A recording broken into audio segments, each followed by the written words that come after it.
Hello everyone, I'm Sindhu, co-founder of Growth Circle, and we bring inspiring stories of women entrepreneurs through our channel. Thanks for all your support, and today we are joined by an amazing, inspiring professional, Divya, who's the founder of Little Coo, and she will be giving a brief introduction about her, and we'll dig into. Hi Sindhu, thank you so much for having me here. I'm Divya, founder of Little Coo.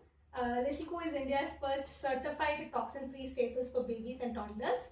And yeah, excited to be part of Growth Circle. Thank you so much. Amazing, thanks Divya. Divya, can you walk us through your career journey from IIM Bangalore? You've worked in multinational companies and now you're the founder of Little Coo. How did that journey start? Okay, I started off my career as a category manager with Amazon, part of Amazon India's launch team in 2013. From there, I moved on to Southeast Asia, working for a C2C marketplace. Spent a couple of years there, and then I wanted a break, so I came back to Chhattisgarh. I worked as a consultant to the state government of Chhattisgarh. A lot to talk about that. I'll definitely come back talking about that when I speak about Little Coo. And from there, I moved on to Swiggy and Uber India. I was vehicles acquisition for India and South Asia for Uber. Following that, I had a stint on product strategy at Byju's, and finally now in Little Coo. Most people will have their careers grow like this. They either join product and then grow in product, or go to e-commerce, a specific industry, and then grow within the industry. But my career is like this, like that, and then finally here I am launching Little Coo for babies. Divya, how did Little Coo happen? Little Coo was it was not like a moment or an idea that came in. It was a gradual progression of things that happened one after the other. So way back in July 2024, I was 3 months postpartum. I was quite bored because my baby was completely breastfed, and all I had to do was just breastfeed and then chill. I thought I'd start preparing for my baby's solace journey. And being a typical South Indian family that we are, my husband is a Telugu and I'm a Tamil. So we were full of rice. Breakfast is idli, dosa, rice. Appam, idiyappam, everything is rice or rice flour. And lunch is like annam, pappu, and your rasam, sambar, curd. All of that is completely surrounded by rice.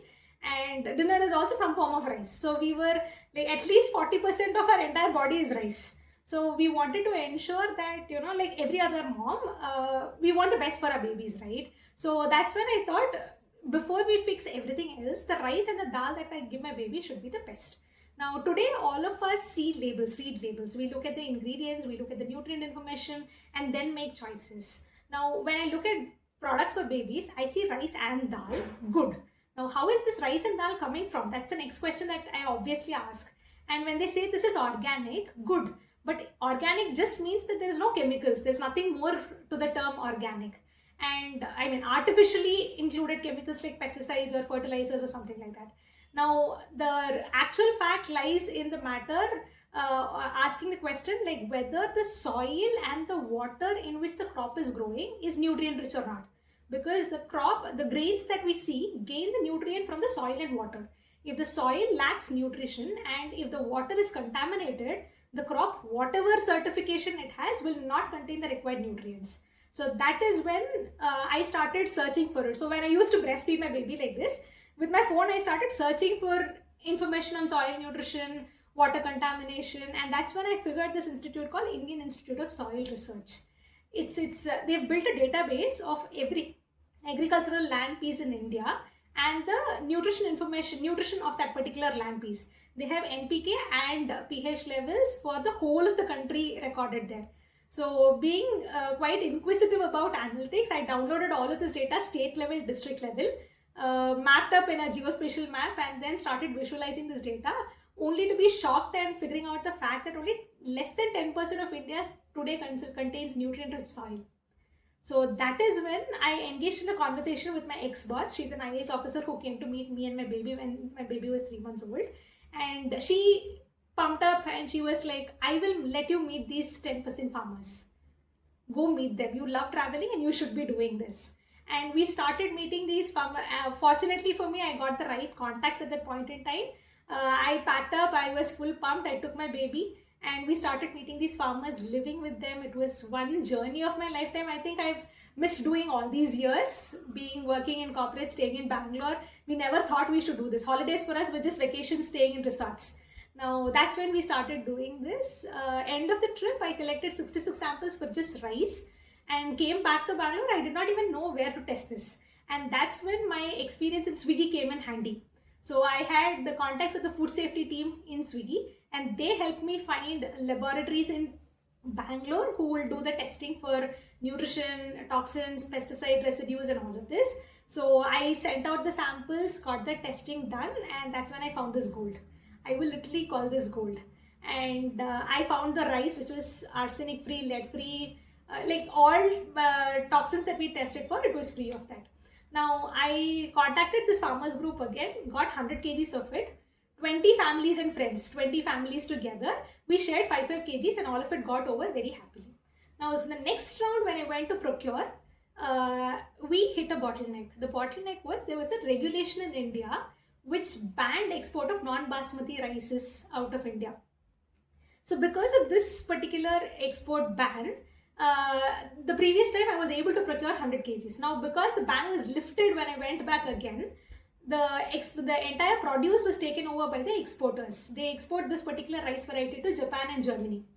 Now, when I went back asking them for rice, they said, no, you either take 1 ton or nothing. Like, what will I do with 1 ton? 100 kgs, I had to find 20 families. Now, with that 1 ton of rice, I was quite shocked. I didn't know what to do. And that's when it struck me, like, this rice is so good for babies. They're able to digest it so well, and it's rich in all nutrients. Like this particular rice is rich in 13 different nutrients. It has the same amount of protein that dal has. And it is rich in calcium, iron, all of it together. Like, why not share it with other babies? So I was part of this WhatsApp support community for young mummies starting solids. And it was run by a nutritionist. She's Ms. Davisha.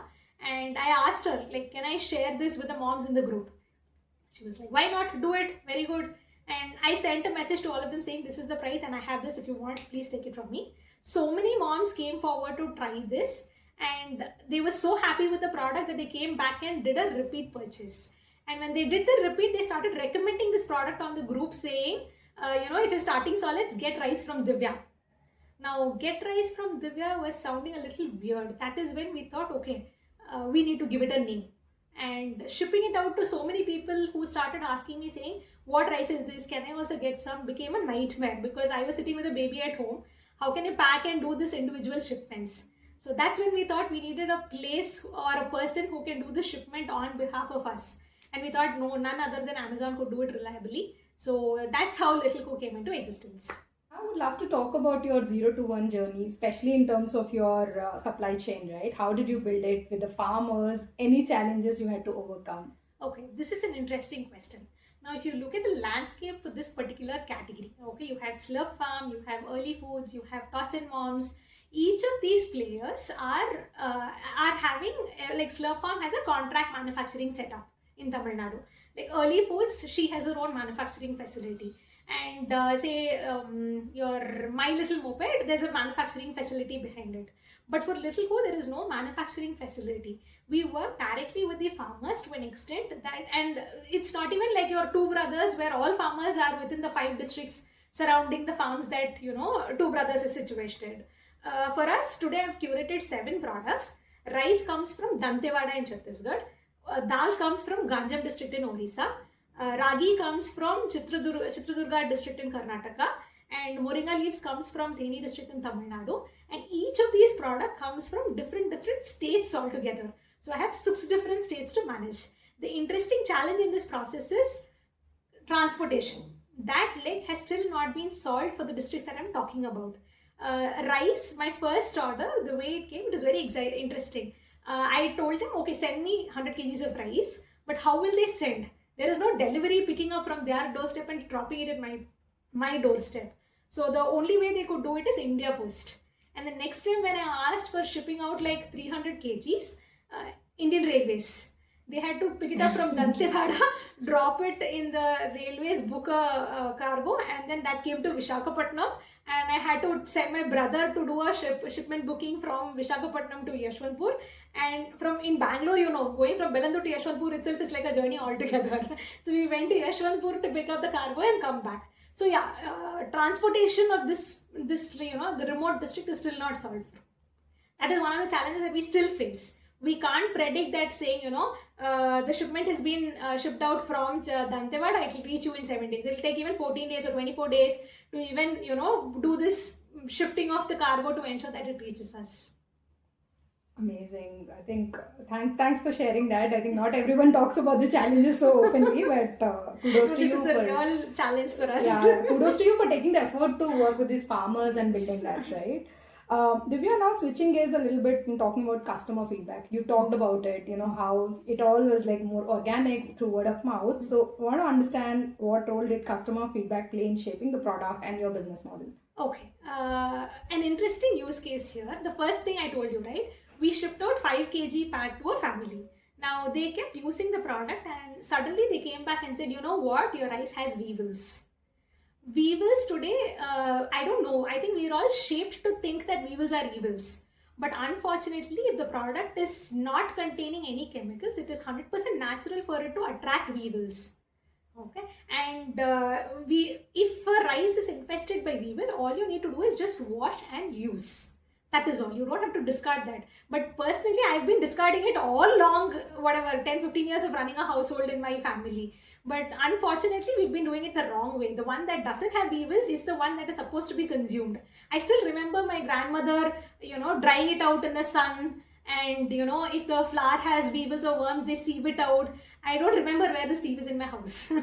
So these are things that, I got as a feedback. I went back to the farmers. I asked them, if this is happening, what do you suggest that we should be recommending? Okay. And that's how we started identifying that, to avoid this, if there is a non-chemical way of doing this, basically not spraying any pesticides or anti-weevil sprays or something like that, was to ensure that the packaging changes. So there's a lot of technology around modified air packaging, modified atmosphere packaging that is available, which kind of keeps all of these weevils, worms, moisture content, etc. outside of the product. So today if you see a Lay's chips full of air, that is modified atmosphere, and your Slurp Farm noodles you cut open, it's full of air. All of this is to ensure that the product maintains its texture and consistency for a longer shelf life. But unfortunately, that also slightly deteriorates the nutrient value of the product. So that's why we decided we're not going to do any of this. So we went ahead and decided, we thought we'll make a really small packet. So the rice today comes in a 300 gram pouch. The industry has always been selling at least 1 kg of rice, but we thought we'll do a 300 gram. And we started moving forward because of weevil infestation being the biggest problem that we saw. Now today, moong dal ke liye, weevil comes even faster when compared to rice. So that's why we do slight roasting of moong dal before packing. So roasting tries to avoid weevils for a little extra. It doesn't completely avoid it. And today, very clearly in every single product of Little Co, we say refrigerate the product once you open the pouch. That is simply to extend the shelf life of the product. Interesting. That is how we use customer feedback. Thank you, Divya. And Divya, how did you achieve that breakthrough moment when Little Co started? How did you know that you started gaining traction? What was that breakthrough moment for you? Honestly, till now, there's no day like suddenly we grew or something like that. It has been completely organic. One mom spreading the word to 2 more people, 3 more people coming back to us. The day that we gained conviction that yes, this product has potential is when a mom from Hyderabad recently called us and said, my baby is not eating anything else other than your rice. Please send it to me tomorrow morning because Amazon is saying it will take 3 days to deliver. And the pack is actually costing like 600 rupees odd. And she's like, please ship it overnight so that I get it tomorrow in the morning. And overnight shipping costed 500. I said, I can't afford this. I can do free shipping, but I can't pay 500 to the shipper. She's like, I'll pay you right away, but please do it instantly for us. Wow. So that is the moment. These are like little moments which give us that confidence that yes, the product is worthy of, the efforts that we are putting in today. You found that product stickiness and moms yes. and the babies, more importantly, exactly. loving your product. Amazing. Now talking a little bit about marketing and growth, right? What marketing methods did you rely on initially to spread the word, and how do you see this going forward? Interestingly, moms are definitely part of some community or the other. It takes a village to raise a kid, and these days the villages are available on WhatsApp for all of us. And these are the little communities which started, trusting us, and they started promoting the product themselves.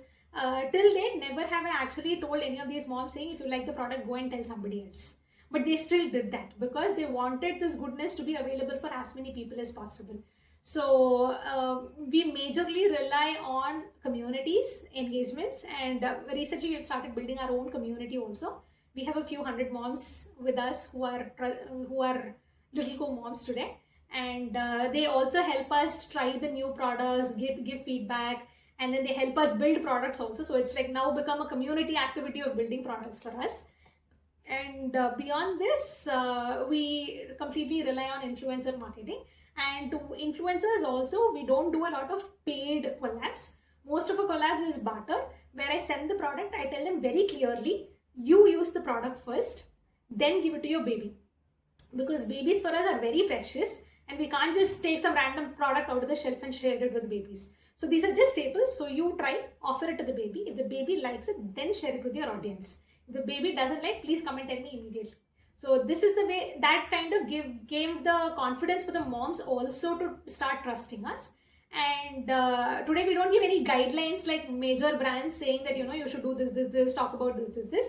Most of the videos that you see on our Instagram page doesn't have any standard content. Moms decide what they want to say based on what content is there available out on our website or the product. And yeah, that's how we've been growing till now. What advice would you give to other women entrepreneurs who are trying to build a brand, maybe in the food space or other brands as well? First thing, do not I'll actually give you the don'ts, so that you want anything you avoid from doing, you can continue to everything other than that. You shouldn't be wanting to be an entrepreneur if your current job is not very gaga. Okay, because you're frustrated in your job, you shouldn't become an entrepreneur. You shouldn't become an entrepreneur because you have an idea which you think is going to be $1 billion idea. You shouldn't become an entrepreneur because your friend or your classmate or your batchmate has already become an entrepreneur, raised 2 rounds of funding. You should become an entrepreneur only if you have a purpose, if you have a mission. You should, because that is the mission which is going to drive you when you wake up every day, saying that, you know, we still have 500 more steps to go. So today when I wake up, I think about what is the next set of products that I want to launch. Every single day there's this customer feedback coming to you saying, my baby liked your product. These are like motivations which can keep you up and running. But until that motivation comes in, you should be self-motivated, and that self-motivation comes in only if you are purpose-driven. So if you know what the impact that you want to create, and if you have the purpose in mind, go ahead and do it. So Divya, how do you ensure that the Little Co products are truly safe and pure for our children, especially in the first 1,000 days? Okay. Every single crop is seasonal, but unfortunately today, mangoes are available throughout the year. Rice is available throughout the year. Actually, rice was sown in July and harvested in January. There were festivals that we celebrated with the cropping season. Now, it became very important for me to identify the farmers who are adopting to this cropping season, following cyclicity of the crops. The moment you harvest rice, you put moong dal, that is when nitrogen is pulled back into the soil and retained. That's how the soil also gets its nutrients. So the first thing that we did was we identified the farmers who are following the nature's cyclicity. So today, if a farmer is doing 3 times harvest of rice per year through groundwater irrigation, we are definitely not going behind these farmers. So rice will not contain arsenic if it is rain-fed fields. It contains arsenic if you start using groundwater for irrigation. So these little things are things that I learned over the period of, or over the course of this journey, and these became the principles for identifying the farmers. Now, these are all input parameters that we monitor. When it comes to output, the entire produce is lab tested. We very clearly have parameters that we monitor, we test them, and we do this every single year. There are brands that I've seen which kind of does a one-time test and then leave it at there. Okay, but every January, like I still have reports of 2024 January rice and 2025 January rice. 2026 January, when the harvest is complete, I'm going to take the samples and get it tested. So I want to ensure that every year the farmers follow the same practice and then give us the same output. So that is one thing that we're doing. We ensure that it is getting tested for every single harvest. The other thing that we are ensuring to, keeping in mind to ensure that the food is completely safe, is to not include any, or following the traditional practices to preserve the grain or increase the shelf life. So if roasting will reduce the weevils infestation, we will continue to roast. If refrigeration is going to help reduce the infestation, we will promote refrigeration. Now it's also become a part of our mission to educate mummies, saying that weevils are good. You should ensure that if it is chemical free, weevils will come, and it is okay to have these weevils, and this is the process for getting rid of weevils, is something that we are doing as a part of our education, community engagement activities today. So yeah, these are steps that we are following to ensure at least the next generation doesn't have the myths that we have today of food and the nutrition that we were brought up with. Divya, switching gears a little bit, how do you see AI helping you with the small startup, or how do you use it currently? Okay. How do you see it going forward? See, being a solopreneur, there are quite a lot of functions that actually comes into building a company. Specifically, these compliance functions, recruitment or content generation for social media. These are places where we've now started using AI. For me, accounting and compliance is something that I use AI for. Making GST ready Excel sheets, which I can just upload into the GST portal every month, or say using AI for content generation, snippet video generations. These are things that currently we are using AI for in our Little functionaries. Awesome. Divya, thank you so much. It's been like one hell of an inspiration for all of us. So we also have Vahila here today, who introduced me to you. She's your IIM Bangalore Junior. And thanks, Vahila, for introducing Divya, and hearing your story about how you're creating an impact is amazing. And we also have my friend Sujna here today. So it's been an amazing, inspiring. Please join. Thank you so much for hosting me in Growth Circle. This is the crew for today. So Growth Circle team really, really excited. Please check out the products about Lilco. If you have a small kid, or if you have kids in your family or friends, please pass the message. I think Divya is doing an amazing job in terms of going to remote villages, bringing quality products for your kids. So highly, highly recommend you check out the websites. Divya, any final words you want to share? Thank you so much for having me here, Sindhu, with Head Growth Circle. This was really, and I think this is the first time I'm doing something like this, and excited to be part of Growth Circle all over again. Thank you.